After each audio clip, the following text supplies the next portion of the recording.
Lecture de la parole de Dieu selon l'évangile de Matthieu au chapitre 17e, le verset 1er au verset 9e. La transfiguration du Seigneur. 6 jours après, Jésus prend avec lui Pierre, Jacques et Jean son frère. Il les emmène à l'écart sur une haute montagne, et il fut transfiguré devant eux.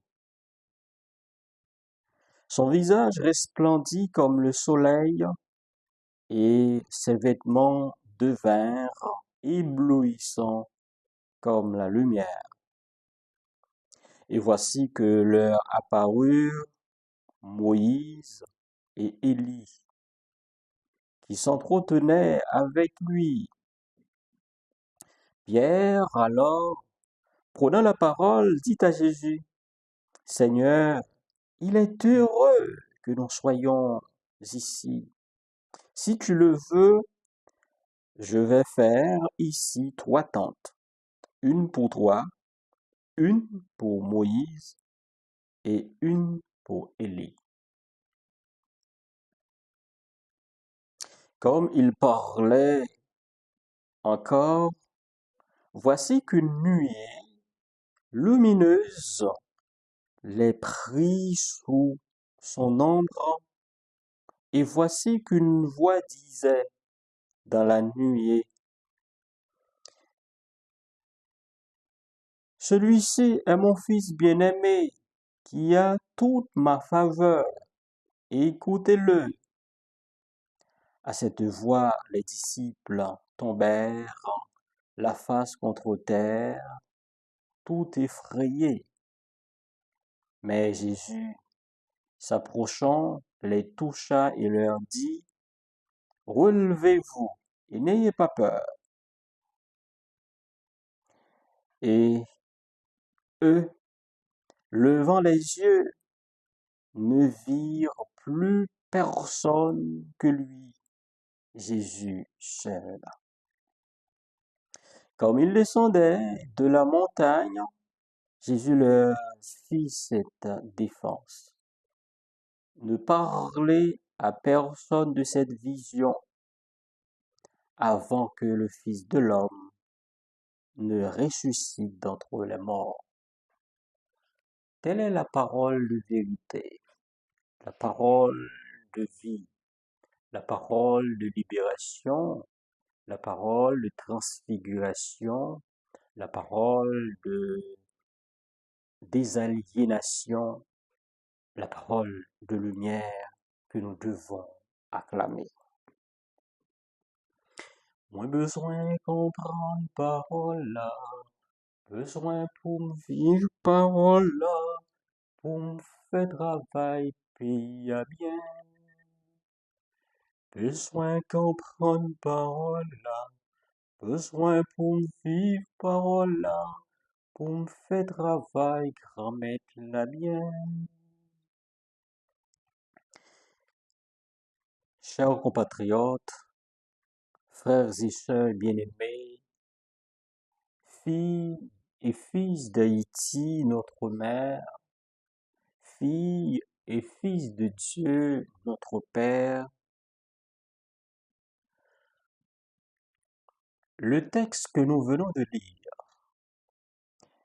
qui va être l'objet de nos réflexions, de nos méditations, de notre interprétation, d'essai d'interprétation, est riche en symbolisme, des figures qu'il faut expliquer, qu'il faut ensemble essayer de comprendre. Des personnalités de grandes figures emblématiques de l'histoire chrétienne,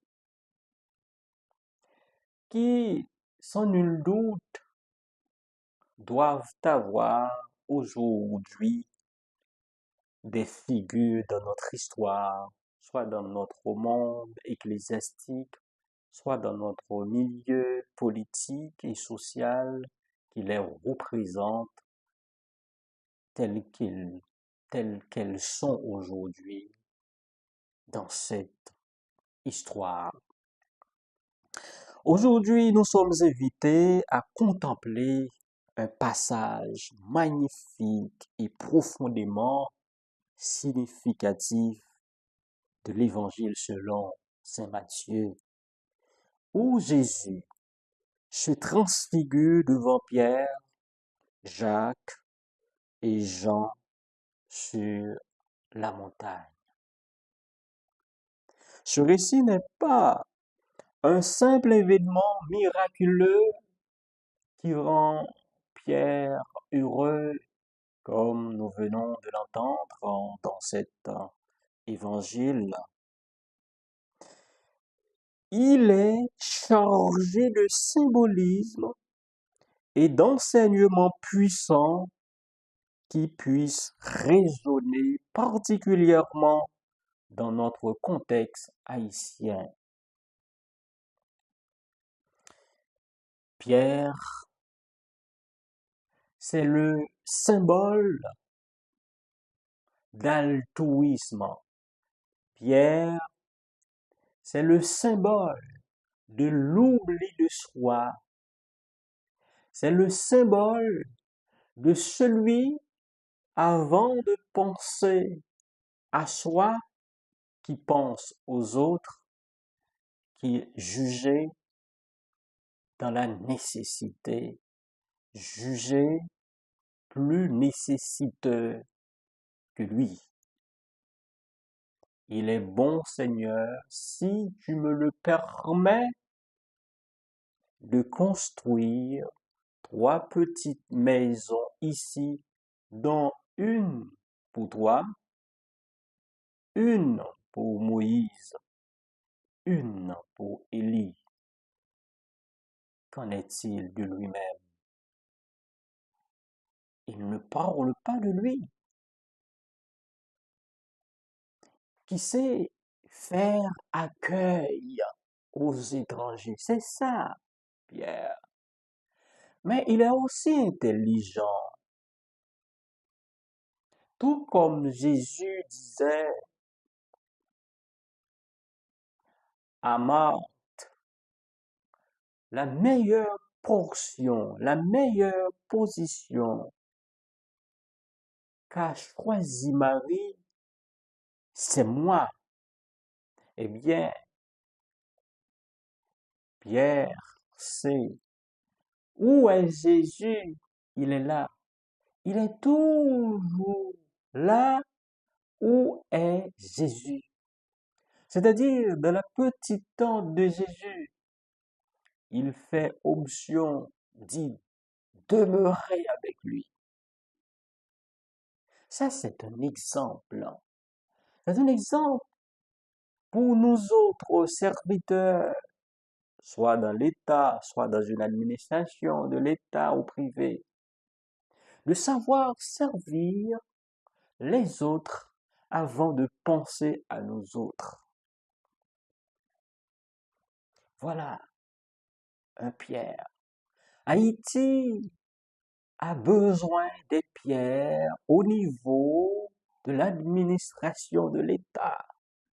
Haïti a besoin des pierres dans nos églises, des pierres capables de penser aux autres, des pierres capables d'agir pour les autres.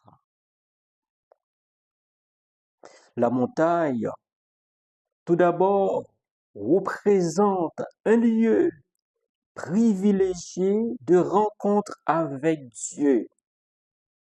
Dans la Bible, les montagnes sont souvent des lieux de révélation. À la montagne, Jésus se révèle dans sa gloire divine, entouré de Moïse et d'Élie. Ces figures représentent la loi et les prophètes, confirmant ainsi que le Christ est l'accomplissement des promesses de Dieu, que le Christ est l'accomplissement des lois. En ces temps difficiles que nous traversons en Haïti, cette montagne nous rappelle que même dans la souffrance, mes chers amis, frères et sœurs bien-aimés, et la lutte, nous sommes appelés à chercher la présence de Dieu, à nous élever au-dessus des défis quotidiens pour voir la lumière du Christ. Et cette montagne aussi, actualisons cet évangile à la réalité haïtienne, représente le palais national, la primature, les églises, les évêchés, les presbytères,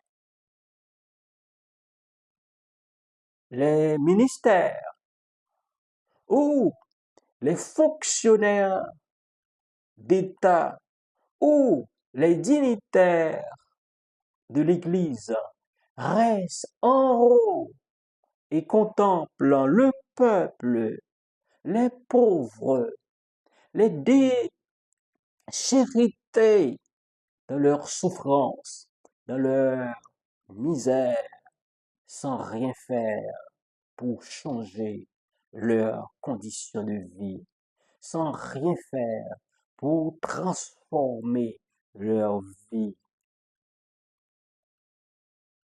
Et nous autres prêtres, nous autres dignitaires de l'Église, évêques, pasteurs, laïcs, engagés, notre dimension, notre dimension prophétique dans le sacerdoce ministériel, nous devons la vivre.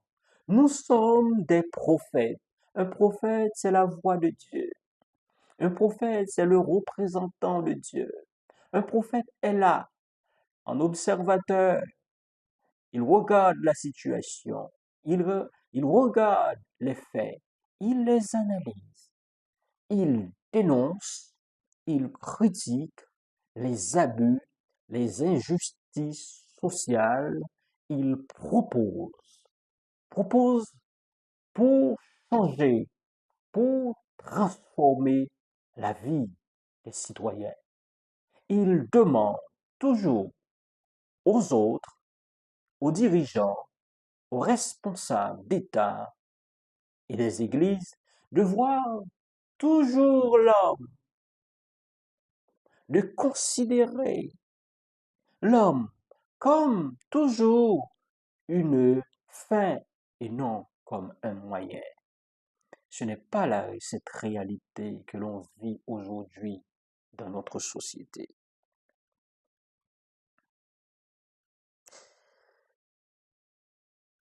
Frères et sœurs bien-aimés, la présence de Moïse et d'Élie est aussi chargée de sens. Moïse, le libérateur du peuple juif, symbolise la lutte pour la liberté, la lutte pour la libération, la lutte pour la délivrance. Ainsi, nous revient-il de nous poser cette question. Haïti a besoin des Moïse. Le peuple haïtien a besoin des Moïse pour prendre en main son destin, pour l'aider à frayer son chemin, chemin de libération, chemin de liberté, chemin vers la sécurité, chemin vers le développement durable d'Haïti en vue de la rédemption d'Haïti et de la transfiguration de l'homme haïtien, en vue de la désaliénation spirituelle de l'homme haïtien, en vue du développement personnel de l'homme haïtien. Nous avons besoin des Moïse. On n'a pas besoin des Moïse bluffeurs. On n'a pas besoin des Moïse qui ne se laissent guider par des buts bornés de la réalité. Autrement dit, qui ne voient que ses intérêts. Mais on a besoin des Moïse capables de penser, capables de discuter, capables d'agir avec le peuple pour la libération de ce peuple prisonnier de toutes sortes de misères. Élie, quant à lui, représente les prophètes, ceux qui s'opposent à l'injustice, ceux qui s'opposent à l'exploitation, ceux qui s'opposent à la misère du peuple. On a besoin aussi des élites en Haïti pour prendre en main, pour discuter, pour dénoncer, pour proposer, pour ouvrir, aider le peuple à ouvrir ses yeux, pour ouvrir les yeux spirituels du peuple, pour que ce peuple parvienne à prendre son destin en main. Ensemble, ils apparaissent pour témoigner de la mission de Jésus, qui, à travers sa passion et sa résurrection, nous invite à une transformation radicale de nos vies et de nos sociétés. Oui, Haïti aujourd'hui a besoin d'une transformation. Haïti a besoin de changement, changement dans le sens positif pour transformer la vie. Parce que la vie de nos frères et sœurs n'est pas digne des êtres créés à l'image et à la ressemblance de Dieu. Tout cela, la cause fondamentale de cette misère en Haïti, c'est l'absence de conscience collective, c'est l'absence de responsabilité des hommes et des femmes, c'est l'absence de la capacité de gouvernance des hommes et des femmes à qui l'on confie le pouvoir en Haïti. La situation de misère du peuple haïtien qui demande d'être transformé a pour cause la corruption, l'impunité, la cupidité, la méchanceté, la déshumanisation de l'homme haïtien. Il faut que quelque chose fasse en Haïti pour changer, transformer la vie de nos frères et sœurs. Non, ça ne peut continuer comme ça. Il ne faut pas accepter l'inacceptable. On vient de voir, on vient de demander la présence des pierres, des Élie, pardon, des Élie, des Moïse pour Haïti. Et Haïti a besoin aussi des pierres capables de faire montre d'altruisme, des pierres capables de prendre en considération la situation des autres pour faire quelque chose, pour changer leur vie, pour leur, pour les rendre heureux. C'est ça dont nous avons besoin pour Haïti. Entre émerveillement et l'incompréhension, il y a la question aussi de Pierre. L'interjection de Pierre qui propose de dresser trois tentes nous parle de notre tendance à vouloir figer l'expérience, à chercher à conserver les instants d'émerveillement sans saisir l'appel à la transformation, à la transfiguration qu'ils impliquent.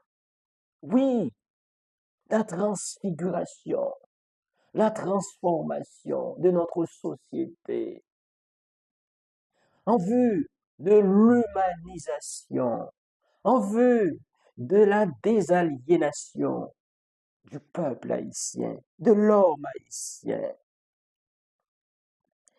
Paul, Pierre, je m'excuse, Pierre, souhaite demeurer sur la montagne. Ça, c'est un désir contre-productif. Et souvent, nous en faisons montre. En Haïti, aujourd'hui, nous avons souvent cette tentation d'enfermer notre foi dans des rituels sans nous engager dans la réalité sociale où l'injustice, l'exploitation et la pauvreté dominent. Parfois, nous ne sommes pas prêts à mettre au défi notre culture, à repenser notre doctrine, nos rituels, nos dogmes. Nous nous laissons dominer par nos doctrines, par nos dogmes, par notre appartenance religieuse ou politique, oubliant l'autre, faisant fi de l'autre qui a besoin de notre sollicitude, qui a besoin de notre empathie, qui a besoin de notre aide. La justice n'existe quasiment plus en Haïti. C'est l'exploitation, c'est l'aliénation, c'est la paupérisation. C'est ça qui bat son plein dans notre société. Et il faut se battre pour que ça change. La lumière de la transfiguration ne peut pas aujourd'hui se limiter à des expériences de foi personnelles. Elle doit nous conduire à agir pour changer le monde autour de nous, pour changer la vie autour de nous, pour aller vers les enfants de là-bas, pour aller vers ces gens de Carrefour-Feuille, pour aller vers ces gens de Croix des Bouquets, ces gens exploités, ces gens qui n'ont pas aujourd'hui de demeure fixe, ces gens qui mènent une vie de nomade. Aujourd'hui, Pierre vient de dire qu'il est bon Seigneur de bâtir trois petites tentes ici. Et la même parole de Pierre, je vais la reprendre pour m'adresser à vous, responsables haïtiens, à vous qui êtes au timon des affaires de l'État, à vous, Monsieur le Premier ministre, à vous, Monsieur le Président, le peuple haïtien, les gens de Port-au-Prince, les gens de Carrefour-Feuille ont besoin d'une tente, ont besoin d'un endroit pour se reposer, ont besoin de la sécurité, ont besoin de se rendre dans des provinces. Les gens de Jérémie, les gens d'Écaille, les gens de Jacmel, les gens du Cap-Haïtien ou du Nord, ils ont besoin de retourner au bercail. Ils ont besoin de sécurité pour pouvoir vaquer à leur activité. Qu'est-ce que vous allez faire? Qu'est-ce que vous allez faire pour remédier à cette situation de panique? Vous avez une responsabilité il faut l'assumer face aux injustices flagrantes qui font partie de notre quotidien, exploitation des vulnérables, paupérisation des masses et insécurité omniprésente. Ce texte nous invite à réfléchir à notre propre engagement comme disciples de Jésus. Disciples de Jésus, Jésus qui s'engageait toujours à aider, à combattre l'injustice, à donner à manger, à donner à boire, à proposer une autre alternative pour le bien-être de ses frères et sœurs. Nous sommes appelés à être des témoins de la lumière dans les ténèbres. La théologie de la libération, morte aujourd'hui en Haïti, nous rappelle que la foi authentique doit s'incarner et agir face aux injustices. Vous prêtres, vous évêques, vous pasteurs, vous avez la responsabilité de combattre l'injustice. Vous avez la responsabilité de faire promotion pour la justice sociale. Revenir à la montagne, c'est aussi un appel à la rédemption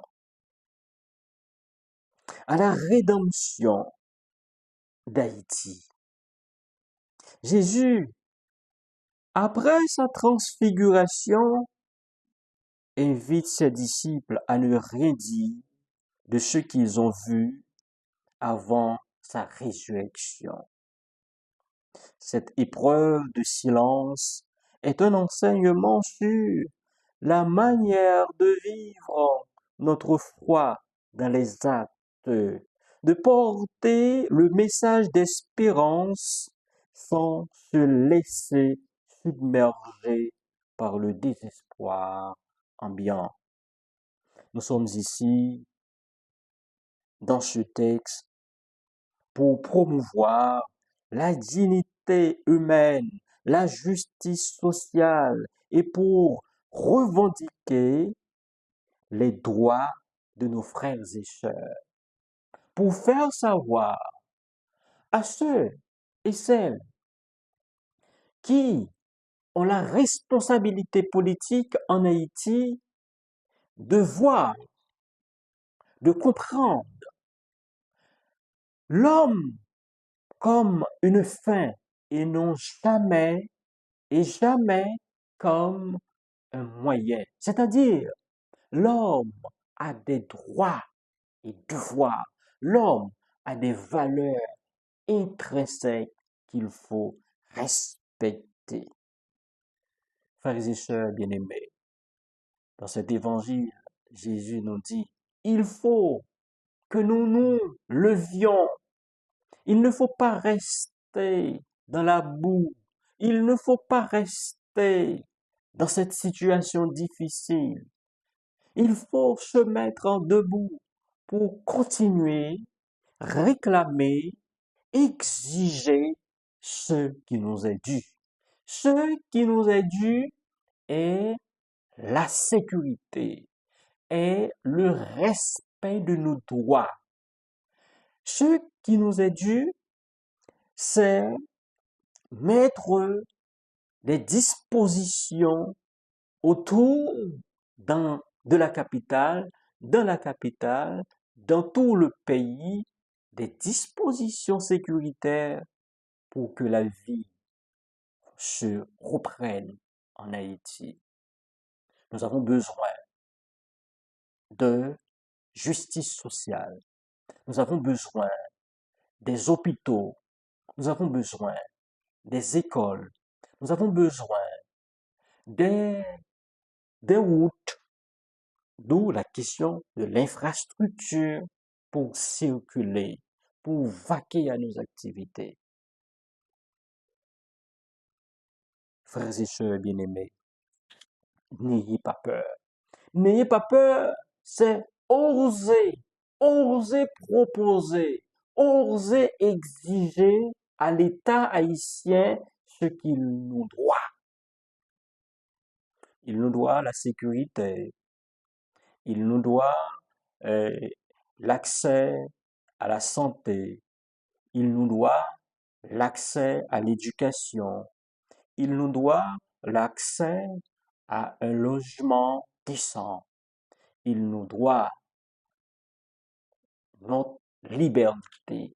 Nous ne sommes plus libres aujourd'hui. Et ce n'est pas dans le silence qu'il va nous donner ce qu'il nous doit. Ce n'est pas dans le silence. C'est dans la rébellion fiscale. C'est dans la mobilisation à travers des marches pacifiques pour réclamer ce qui nous est dû. C'est en faisant pression sur l'État qu'on espère récupérer ce qui nous est volé.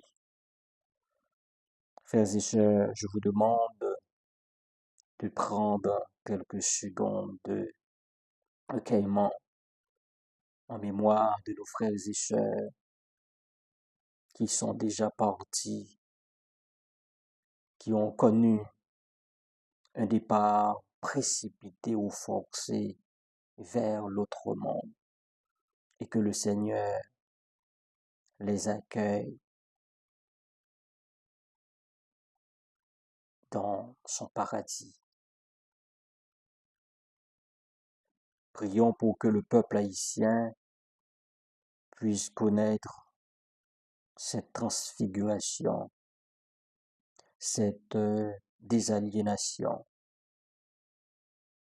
que la vie du peuple haïtien soit métamorphosée, que chaque Haïtien puisse se lever dans sa dignité, porté par l'espoir et la lumière du Christ. Que notre pays se transforme, que les injustices soient renversées et que l'amour du Christ, la lumière du Christ nous guide. Qu'il en soit ainsi. Vive Haïti, vive la transformation de la société haïtienne, vive la transfiguration de l'homme haïtien, vive la rédemption d'Haïti.